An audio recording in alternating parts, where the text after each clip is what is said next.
भगवान का त्याग कभी अल्प नहीं होता और रक्तदान का कोई विकल्प नहीं होता। आपके रक्त का एक कतरा किसी की ज़िंदगी बचाने के लिए काफ़ी होता है। आज 14 जून को वर्ल्ड डोनर्स डे है और आज मैं आपको लेकर आई हूँ मेडिकेयर हॉस्पिटल, जहाँ सोशल प्लांट वेलफेयर ऑर्गेनाइज़ कर रहा है एक ब्लड डोनेशन कैंप। तो हम अंदर चलेंगे और जानेंगे कि ब्लड डोनेशन की प्रोसेस क्या होती है, सोशल प्लांट वेलफेयर का इस कैंप के प्रति क्या उद्देश्य है, और डॉक्टर से भी हम जानेंगे कि कौन कौन और किस किस तरह के लोग ब्लड डोनेट कर सकते हैं।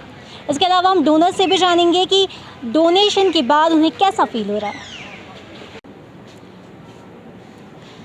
तो अब मैं आई हूँ मेडिकेयर हॉस्पिटल और बात करने वाली हूँ डॉक्टर सुहास जी से कि कैसे कैसे डोनर्स जो हैं वो ब्लड डोनेट कर सकते हैं। और जैसे कि अभी कोरोना काल है, तो ऐसे में जिनको कोरोना हुआ है, रिकवर हुए हैं, तो किस टाइप से पेशेंट्स जो हैं वो ब्लड डोनेट कर सकते हैं। सर, फर्स्ट ऑफ ऑल मेरा सबसे पहला सवाल है आपसे कि अभी कोरोना से जो लोग रिकवर हुए हैं, कितने टाइम के बाद वो लोग ब्लड डोनेट कर सकते हैं? देखिए, कोरोना की बीमारी से जो लोग ठीक हुए हैं उनके लिए ये निर्देश है कि वो बीमारी से पूरे ठीक, मतलब जिस दिन उनको पूरी तरह से अच्छे हो गए थे उसके 28 दिन बाद वो लोग ब्लड डोनेट कर सकते हैं। वैक्सीनेशन भी अभी प्रोसेस में है, तो वैक्सीन लगने के कितने दिन बाद ब्लड? वैक्सीन लगने के 14 दिन बाद डोनेट कर सकते हैं। पहले ये 28 दिन सरकार ने रखा था, लेकिन फिर बाद में पाया गया कि कोई ऐसा रेस्ट्रिक्शन नहीं है। तो आप वैक्सीनेशन के कोई भी, अगर आपने वैक्सीनेशन का डोज लिया हो, पहला डोज हो, दूसरा डोज हो, उस डोज के 14 दिन बाद आप बिल्कुल ब्लड डोनेट कर सकते हैं। और अगर आपको कोरोना हुआ है तो फिर 28 दिन के बाद आप डोनेट कर सकते हैं। सर, एक सवाल और है मेरा आपसे कि अभी जैसे हम लोग देख रहे हैं कि डोनर्स जो ब्लड डोनेट कर रहे हैं, तो क्या प्रोसेस है पूरी डोनेशन की, जैसे ब्रेकफास्ट वगैरह, ये सारी प्रोसेस हमको थोड़ा सा भी आप समझा? बिल्कुल बिल्कुल। देखिए, ब्लड बैंक जितनी हैं ये सारे हमारे रक्तदाताओं पे ही निर्भर हैं। रक्तदाता अगर हमारे पास नहीं आएंगे, रक्त नहीं देंगे, तो हम ब्लड बैंक चला नहीं पाएंगे। तो वो हमारे लिए बहुत प्रेशियस रिसोर्स है। अब क्योंकि रक्त कहीं बाहर तो बनाया जा नहीं सकता, इसलिए हमें ब्लड डोनर्स की ज़रूरत बहुत होती है। ब्लड की जगह ब्लड ही दे सकते हैं, इसलिए भी हमें ब्लड डोनर्स की ज़रूरत पड़ती है। अब ये जो ब्लड डोनर्स है, इनकी पहली शर्त ये है कि ये स्वस्थ होना चाहिए और ये स्वैच्छिक होना चाहिए। मतलब अपनी मर्जी से ये लोग आएँ और ब्लड डोनेट करें। ऐसा नहीं कि मैं अपने किसी रिश्तेदार के लिए, किसी दोस्त के लिए दे रहा हूँ। इसका मतलब ये नहीं कि उनके लिए नहीं दे, लेकिन मानवता के लिए रक्त दें, वो सबसे महत्वपूर्ण है। तो वो स्वस्थ हो, वो वॉलंटरी हो या स्वैच्छिक रक्तदाता हो। दूसरी बात, वो 18 से 60 की उम्र के बीच में हो, कम से कम 50-55 किलो के ऊपर उनका वज़न हो और वो उस दिन स्वस्थ महसूस कर रहे हैं। और फिर ऐसे लोग रक्तदान करने के लिए आएँ, और जब भी वो रक्तदान करने के लिए आते हैं तो हम उन्हें एक क्वेश्चनेयर देते हैं, एक प्रश्न पत्र टाइप देते हैं, जिसमें उनके पूरे हेल्थ के बारे में हम डिटेल लेते हैं बिल्कुल। तो उसमें हर चीज़ हम इस तरह से पूछते हैं कि रक्त देने से न तो डोनर को कोई तकलीफ हो, न उसका रक्त पाने के बाद मरीज़ को कोई तकलीफ हो। तो इस तरह से हम एक क्वेश्चनेयर देते हैं। वो डोनर को बहुत जिम्मेदारी से रक्तदाता को भरना चाहिए। उसमें अगर कहीं दिक्कत आती तो पूछना चाहिए स्टाफ से। वो भरने के बाद, उसके बाद फिर हम उसका हीमोग्लोबिन, वज़न और बाकी जो ब्लड प्रेशर, पल्स, ये सब चीज़ें देख के फिर हम इनको डोनेशन के लिए लेते हैं। डोनेशन की प्रक्रिया बहुत सिंपल है। हार्डली 10 मिनट के अंदर ये प्रोसेस कंप्लीट हो जाती है। नीडल ज़रूर थोड़ी मोटी रहती है, लेकिन बहुत अच्छी रहती है, क्वालिटी बहुत अच्छी रहती है। तो एक मच्छर काटने के बराबर पेन होता है, इससे ज़्यादा कोई पेन नहीं होता। लेकिन रक्तदान देने का जो सुख है, जो अंदर से एक सेटिस्फेक्शन है कि हम किसी की जान बचाने में एक काम कर रहे हैं, ये एक बहुत बड़ा सुकून वाली बात है, जो हमारे रक्तदाता खुद हमको बताते हैं कि उनको कितना अच्छा लगता है रक्त देने के बाद। फिर ये रक्त जब हम एक बार ले लेते हैं तो हम लोग इस रक्त के कंपोनेंट्स बनाते हैं। तो एक ब्लड डोनर के हम 3 कंपोनेंट्स बनाते हैं। उसकी रेड सेल्स हम अलग कर लेते हैं, उसके प्लेटलेट्स हम अलग कर लेते हैं और उसका प्लाज्मा हम अलग कर लेते हैं। तो रेड सेल्स जो है, किसी को एनीमिया हो, रक्त की कमी हो, तो हम उसको रेड सेल्स दे देते हैं। अगर किसी को ब्लीडिंग हो रही हो प्लेटलेट्स की कमी के कारण, तो हम उसको प्लेटलेट्स देते हैं। और अगर किसी और कारण से ब्लीडिंग हो रही हो, जैसे कोएगुलेशन फैक्टर्स वगैरह की कमी से ब्लीडिंग हो रही है, तो हम उसको प्लाज्मा देते हैं। तो एक डोनर 3 लोगों की जान बचाता है इस तरह से। और इस बीच में, before we finally allow this blood to be transfuse, हम लोग इसकी पूरी जांच करते हैं, इसका ग्रुप सब चीज़ें करते हैं। इसके अलावा इसमें HIV, हेपेटाइटिस बी, सी, मलेरिया, सिफिलिस, इन सब की बहुत सघन जांच करते हैं। और ज़रा भी अगर डाउट आए कि इनमें से कुछ पॉजिटिव हो सकता है तो हम उसको अलग कर देते हैं। अच्छा, ये जो ब्लड होते हैं इनमें रेयर कैटेगरी होती है, नॉन रेयर कैटेगरीज होती है, तो ब्लड को किस तरह से हम लोग कैटेगराइज करते हैं? देखिए, ब्लड के जैसे सभी लोग जानते हैं कि जो एक ABO ग्रुप जो होता है वो 4 होते हैं, A, B, AB और O। लेकिन इस ABO के अलावा एक रेसस सिस्टम होती है या RH सिस्टम होती है। तो आप सब जानते हैं कि कुछ लोग RH पॉजिटिव होते हैं, कुछ लोग RH निगेटिव होते हैं। ऑलमोस्ट 85% लोग RH पॉजिटिव होते हैं। लेकिन ये जो 10-15% लोग हैं जो RH निगेटिव होते हैं, ये थोड़ी रेयर कैटेगरी है। और इसमें भी जो AB निगेटिव है, ये लोग और भी रेयर होते हैं। तो जो रेयर ब्लड ग्रुप्स हैं वो जो है हमें उनकी कई बार बहुत ज़्यादा ज़रूरत पड़ जाती है, क्योंकि उनकी जब पेशेंट इस तरह का होता है रेयर ब्लड ग्रुप का, जैसे O निगेटिव है या AB निगेटिव है, तो ऐसे वक्त जो है हमें ये जो स्वैच्छिक रक्तदाता है ये हमारे लिए बहुत बड़ा सपोर्ट होते हैं। और मुझे खुशी है ये कहने में कि आज हमारे इतनी जागरूक हैं हमारे डोनर्स कि हम उनको एक फ़ोन करते हैं और वो लोग खुद चले आते हैं, मरीज़ों से मिलते हैं, उनकी जो जानकारी लेते हैं कि उनको क्यों खून चाहिए, और बहुत अच्छी भावना से वो यहाँ आके खून देते हैं और मानवता की सेवा करते हैं। सर, इसके अलावा एक चीज़ और सुनने में आती है कि जब भी कोई डोनेशन के लिए आता है तो उसे चार्जेस लिए जाते हैं। हाँ। और इसके अलावा सेकंड चीज़ ये होती है डोनेशन करते वक्त कोई चार्जेस नहीं लिए जाते हैं। ओके।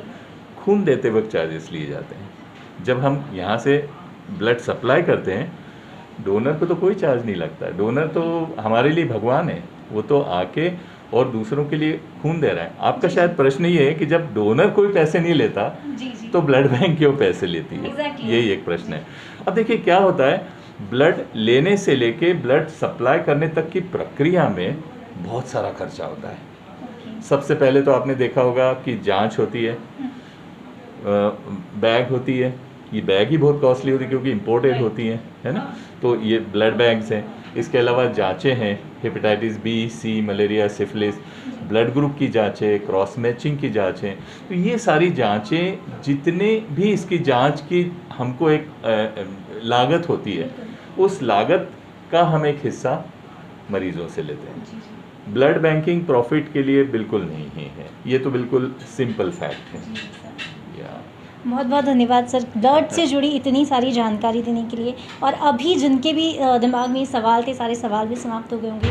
तो जो भी लोग डोनेशन करना चाहते हैं, प्रोसेस एकदम क्लियर है। और अगर आप लोग सब स्वस्थ हैं, अगर आपका वेट अच्छा है, हीमोग्लोबिन अच्छा है, तो आप लोग ब्लड डोनेट ज़रूर करें। तो अब हम अपने डोनर से जान लेते हैं कि ब्लड डोनेशन के बाद आखिर कैसा लगता है, और ब्लड डोनेट करने वाले ये लोग जिन्हें हम रक्तवीर भी कहते हैं। तो आइए चलिए जानते हैं सबसे पहले हम इनसे, पहले कभी ब्लड डोनेट किया है आपने? हाँ। कितनी बार आपने ब्लड डोनेट किया है? अभी सेकंड टाइम है। सेकंड टाइम आप ब्लड डोनेट कर रहे हैं।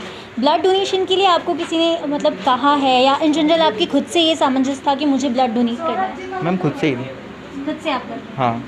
ओके। ब्लड डोनेशन के लिए इससे पहले क्या आपने प्रैक्टिसिंग की थी, या फिर खाना खा के आना, या क्या कुछ आपको कहा गया था? तो कुछ नहीं बोला था, वैसे हर 3 महीने में करना चाहिए। हर 3 महीने? हाँ। तो ये डोनर है और ये कह रहे हैं कि हर 3 मंथ में ब्लड डोनेट करना चाहिए, और ये खुद दूसरी बार ब्लड डोनेट कर रहे हैं। हम बात करने वाले उनसे जो कि कंटिन्यू डोनेशन करते हैं, रक्तदान करते हैं। सबसे पहले हम बात करने वाले हैं सर से, जो कि काफ़ी दूर से आए हैं और ब्लड डोनेट कर रहे हैं। सबसे पहले सर बताइए आपका नाम क्या है? मनोज जाधव। मनोज सर, आप कहाँ से आए हैं? मोती तबेला इंदौर से। जी। कितनी बार आप रक्तदान कर चुके हैं? 4-5 बार। 4-5 बार ये रक्तदान कर चुके हैं। आपकी एज क्या होगी? 50। ये जज्बा आपका अंदर से आता है, या किसी ने आपसे कहा है कि रक्तदान करना है तो हाँ करना है? नहीं, यह अंदर से जज्बा होता है कि किसी का भी मतलब जीवन बचे तो रक्तदान कीजिए। बिल्कुल, बहुत बड़ी बात है कि किसी का जीवन बचाने के लिए अगर हम ये सोचते हैं कि हम किसी का जीवन बचा सकते हैं तो हमें रक्तदान ज़रूर करना चाहिए। मैं जानना चाहती हूँ सर, आपका नाम क्या है? विजेंद्र जाट। सर, कितनी बार आप डोनेशन कर चुके हैं? मैं 30 बार कर चुका हूँ। 30 टाइम ये ब्लड डोनेट कर चुके हैं। आपने अगर किसी ने एक बार भी नहीं किया है तो शायद ये सोचने वाली बात होगी कि किसी ने 30 टाइम ब्लड डोनेट किया है। सबसे फर्स्ट टाइम आपने जब किया था तो थोड़ा नर्वसनेस या कुछ तो फील हुआ? नहीं, भाई साहब थे, गौरव जी मराठा है, इनका फ़ोन आया था, एक केस था, तो उसके लिए फिर आया था मैं। बाकी सीहोर से रहने वाला हूँ मैं। वहाँ से भैया ने फ़ोन लगाया था तो इनने मेरी मदद की थी 1-2 बार। तो फिर मैं आया वहाँ से, सीहोर से आके मैंने डोनेट किया था भैया के लिए। और भैया बहुत बढ़िया मतलब काम करते हैं। अभी आपने ये रक्तदान शिविर तो शायद दूसरी-तीसरी बार हो रहा होगा, लेकिन इसके अलावा ये भैया बहुत सारी सेवाएं देते हैं। और लॉकडाउन में जो सेवा इनने की है, शायद इंदौर में कोई संस्था ही होगी जो ऐसी सेवा किसी ने की होगी। तो भैया के साथ में हम तो और बहुत बार डोनेशन किया है और आगे भी करते रहेंगे। और अभी बहुत सारे भाई ऐसे आए जिनकी इन्होंने मदद की और वो सभी डोनेट करने आए इनके लिए, भैया के लिए। आप सीहोर से इंदौर आए हैं ब्लड डोनेशन? बिल्कुल बिल्कुल। सीहोर इंदौर 2 अलग अलग सिटी, लेकिन 30 टाइम ब्लड डोनेट करना और सीहोर से इंदौर सिर्फ रक्तदान के लिए आना, ये देशभक्ति का जज्बा है, क्योंकि आप किसी का जीवन बचा रहे हैं। मैं जानना चाहती हूँ सर आपसे, आपका नाम क्या है? SK शुक्ला। सर आप कितनी बार ब्लड डोनेट कर चुके हैं? आज के दिन को मिला के 14 टाइम्स। 14 टाइम आप ब्लड डोनेट कर चुके हैं। फर्स्ट टाइम जब ब्लड डोनेट किया था तब आपको कुछ नर्वसनेस फील हुई थी? नहीं, नर्वसनेस नहीं थी, बस किसी की लाइफ के लिए मोटिवेशन था, इसके लिए कोई डर नहीं लगा। जब आपने पहली बार ब्लड डोनेट किया था तब आपको किसी ने कहा था कि आपको ब्लड डोनेट करना है, या फिर अंदर से आपके अंदर ये जज्बा पहले से था कि नहीं मुझे ब्लड डोनेट करना ही है? बस गौरव भैया ही थे, फ़ोन करके उन्होंने रेडी कर दिया था, हम आ गए। तो ये वो डोनर हैं जो कंटिन्यूसली डोनेट करते हैं, रक्तदान करते हैं। हर 3 महीने में ब्लड डोनेट आप भी कर सकते हैं, ये लोग भी करते हैं और आपके सामने स्वस्थ खड़े हैं। ये वो लोग हैं जिनके अंदर देशभक्ति का जज्बा है, किसी की जान बचाने का जज्बा है। करने वाले सोशल प्लांट वेलफेयर के फाउंडर एंड डायरेक्टर मिस्टर गौरव मराठा से।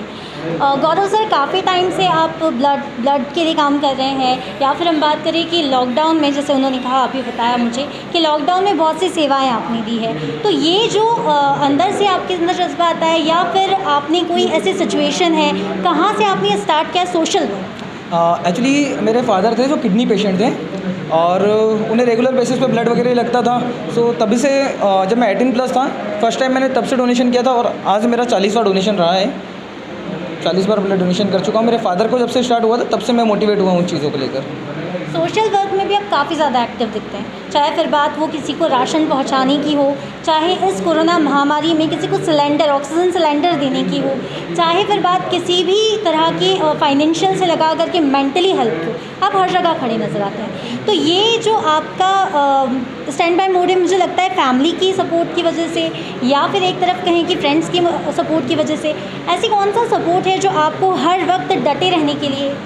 मेन तो मेरे को फ्रेंड्स लोगों का सपोर्ट है, वो एनी टाइम मेरे साथ में अवेलेबल रहते हैं। और फैमिली भी काफ़ी मेरे साथ में इस चीज़ में सपोर्ट करती है कि हाँ अगर कुछ अच्छा कर रहे हैं, किसी की मदद करने से अगर कुछ मिलता है तो करना चाहिए। तो मैं फैमिली और फ्रेंड्स दोनों का सपोर्ट मिलता है मुझे। इतने टाइम में क्या कोई एक ऐसा केस आपके सामने आया है जहां आपको लगा है कि इमोशनली आप उनके साथ फील हुए? ऐसी बहुत सारी फैमिलीज़ है जिनके साथ मैं इमोशनली अटैच हुआ हूँ। हाल ही में मेरे पास में भी एक लक्ष्मी परमार करके एक दीदी का केस था जिनका एक्सीडेंटल में थोड़ा सा पैर फ्रैक्चर हो गया था और वो फैमिली वाले वहाँ से झाबुआ से इंदौर आए थे।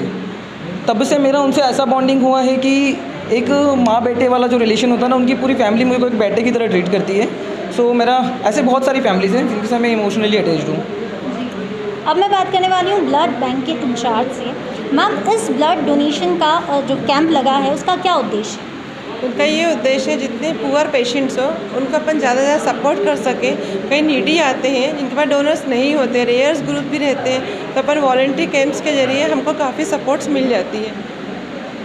मैम, इसके अलावा जब डोनर्स यहाँ पे ब्लड डोनेट करते हैं और जब कोई नीड होती है किन्हीं को तो आते हैं, एक टाइम होता है जब एक टाइम के लिए उनको रुकना होता है या वेटिंग में करना पड़ता है, तो वो वेट टाइम क्या होता है, मुझे इसके बारे में जानना है। Sorry repeat. जब हम डोनर ने ऑलरेडी ब्लड डोनेट किया है, कोई नीडी पर्सन है, अगर वो ब्लड लेने आता है तो उसके देने और लेने के बीच में एक टाइम होता है, तो वो टाइम लिमिट मुझे जानना है। नहीं, क्रॉस में 45 मिनट्स का रहता है। उसमें क्या रहता है, पेशेंट्स का ग्रुप देन डोनर्स का ब्लड ग्रुप टोटल मैच होना चाहिए। इस पूरे उसमें कुम टेस्ट किया जाता है, उसमें टोटल मिनट्स 45 मिनट्स का रहता है। पर अर्जेंट क्रॉस मैच रहता है, वो भी उसी बेस पे एनी ग्रुप प्रायोरिटी रहती है उसकी जान बचाना, है ना। प्रॉपर प्रोटोकॉल में रख के ही उसका ध्यान रख के अपन ये पूरा प्रोसेस किया जाता है इसमें। यानी कि ब्लड डोनेशन के लिए अगर कोई नीडी पर्सन आता है, डोनेशन के बाद अगर कोई नीडी पर्सन से कलेक्ट करने आता है तो क्रॉस मैचिंग में टाइम लगता है जो कि होता है अप्रॉक्स 45 मिनट का। Right, okay. सर, आप कोऑर्डिनेटर रहे हैं ब्लड डोनेशन में, आप ये ब्लड डोनेशन में कब से हिस्सा बने इस कैंप का, या कब से सोशल वर्क का हिस्सा बने आप सर? मैम मैं फ़र्स्ट टाइम मेरे एक फ्रेंड के कहने पे एम्बाय हॉस्पिटल में एक थैलीसीमिया बेबी थी, उसके लिए ब्लड डोनेशन के लिए गया था। तो वहीं से मुझे इंस्पिरेशन मिली और तभी से बस गौरव जी के साथ जुड़ा हूँ। तब से सिलसिला 3 सालों से जारी है। जब आप ब्लड डोनेट कर रहे होते हैं या किसी और को आप प्रेरित कर रहे होते हैं, तो क्या क्या चीज़ें होती है जब आप सामने वाले को कहते हैं, और कैसे कैसे केसेस आते हैं, वो लोग हाँ कर देते हैं डायरेक्टली या कोई नहीं एग्री करता है? Sorry ma'am? जब आप किसी को ब्लड डोनेशन के लिए कहते हैं तो क्या वो इजीली कन्विंस हो जाते हैं करने के लिए, या फिर थोड़ा आपको टाइम लगता है? मैम स्टार्टिंग में काफ़ी समस्या आती है, क्योंकि अधिकतर क्या लोगों में भ्रांतियाँ फैली हैं कि जैसे अगर डोनेशन करेंगे तो उनमें वीकनेस आ जाएगी या उनकी बॉडी में ब्लड कम हो जाएगा।